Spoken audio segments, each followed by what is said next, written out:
invested 15,000 in a bank with an interest rate of 5% compounded quarterly. Okay. So our P is 15,000. Okay. Interest rate of 5%. Interest rate of 5% means J equals to 0.05.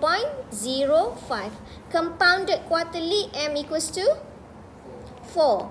He withdrew RMQ from his account 9 months later. Oh, 9 months later. Tak sampai setahun pun. I have to draw a bigger timeline. Okay. Oh no, what happened?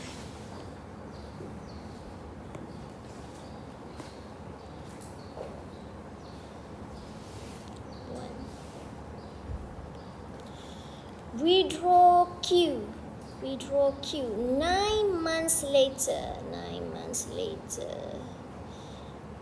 So 9 ni kena divide dengan 12 lah. Okay. And the balance after the withdrawals is 10,000. Okay. Balance after withdrawal is 10,000.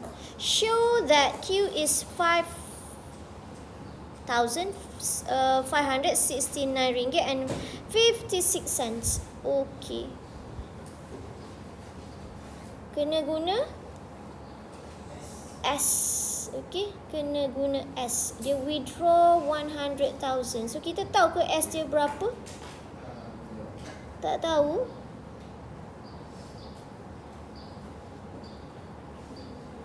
He withdrew Q lah. Buat keluar Q. Balance dia 100,000. Macam tu. Okay. Formula S equals to P1 plus I power N. T dia berapa tadi? 9 per 12. Okay. N dia berapa? 3. Yes. Okay. 15,000. 1 plus I. 0.05 divide with 4. And dia 3. Okay. Lepas tu dapat berapa tu? What are you going to get? 15,000. 1 plus 0.05 divide by 4. Power with 3. 15,569 ringgit and 56. Lepas tu dia kena buat apa? Kena tolak. S tolak dengan 10,000. Okay. So 15,569 ringgit and 56 tolak dengan 10,000. Nanti akan dapat 500. No. Is it? 569.56. Okay. Alright. Shown. Yeah, sorry. My bad. Forgot. Okay. Shown. Okay. Dah tu. Apa pula? After the withdrawal, determine the time period in years for the balance to be 12,000. Okay. Dia suruh cari apa sekarang? Dia suruh cari T. Okay. Determine the period in years for the balance to be 12,821 ringgit. Okay, so what is 12,821 ringgit tu?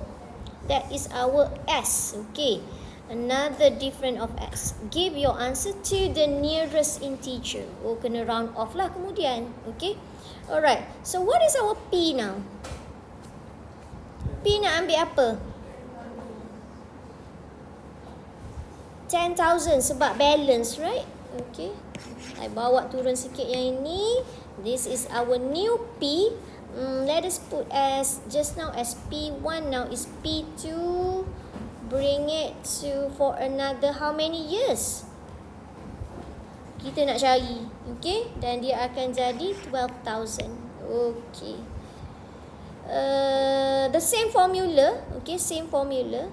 12,000 for the S, 821. P kita berapa? 10,000. Okay.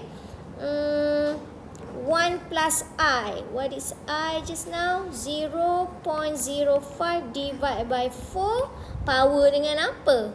Power dengan 4T. Okay, 4T. Okay. 4T. Okay, kan N kan power dia. Alright. So sekarang nak cari 4T tu. Sekejap. 1 tambah 0.05 per 4. Nanti dapat I'm going to use decimal sebab dia terminated. 1.0125 power 4T sama dengan 12,821 ni divide with 10,000. Nanti dapat 1.2821. Okay. Nak cari 4T kena guna apa? Log. Okay. Alright. 4T sama dengan log. Log base berapa? 1.0125 untuk nombor 1.281. So T nanti kena bahagi dengan 4 siap-siap. Okay. Patutnya nak cari 4T, bahagilah 4 siap-siap kat situ. Okay. Round off to the nearest integer dia cakap. Okay. 1.0125 1.2821 bahagi dengan 4. 5 what? 5 years. Okay.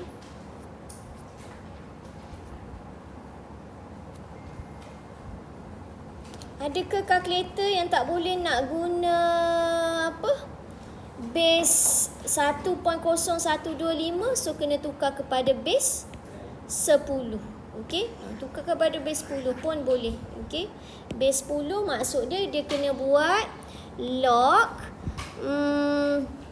821 ni, 821 log 1.2821. Kalau dia nak log both side pun boleh. Okey, 4 log 1.0125.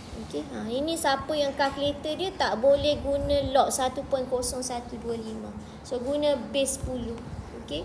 Change base lah maksud dia. Okay.